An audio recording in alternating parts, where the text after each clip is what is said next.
Hi partner, colon tip 5. XYZ are partners. Okay, என்ன கேள்வி கேட்காங்க? Find the missing value. அப்போது P&L அக்கௌண்ட் எழுதியிருக்காங்க. XYZ capital debit to profit and loss account. எப்போ profit loss account credit கொடுப்போம்? Loss இருந்தால் தான் கேபிட்டல் அக்கௌண்ட்டில் டெபிட் எழுதுவோம். இப்போ என்ன சொல்கிறாங்க பாரு, ஷேரிங் ப்ராஃபிட் இந்த ரேஷியோ ஆஃப் 2:3:4. ஓகே, அப்போது 2/9, 3/9, 4/9. Okay, there was a debit balance of 18,000 in the P&L account.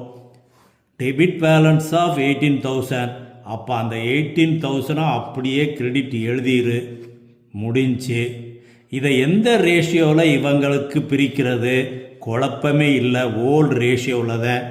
That is 2/9, 3/9, 4/9. அப்போ குழப்பமே இல்லை. இவருக்கு 4,000, ஒய்க்கு 6,000, இசட்டுக்கு 8,000. இதுதான் ஆன்சரு. இப்போ இது வித்தவுட் அஃபெக்டிங் த புக் வேல்யூன்னு சொன்னால் அட்ஜஸ்ட்மெண்ட் பண்ணணும், அதுக்கு வேறு என்ட்ரி. ஆனால் இங்கே என்ட்ரி P&L அக்கௌண்ட் அப்படியே கிரெடிட் கொடுத்துருக்காங்க, கேபிட்டல் அக்கௌண்ட்லாம் டெபிட் எழுதியிருக்காங்க. Then it should be in old ரேஷியோவில் பிரிச்சிட வேண்டியதே. Okay boys, I like bye.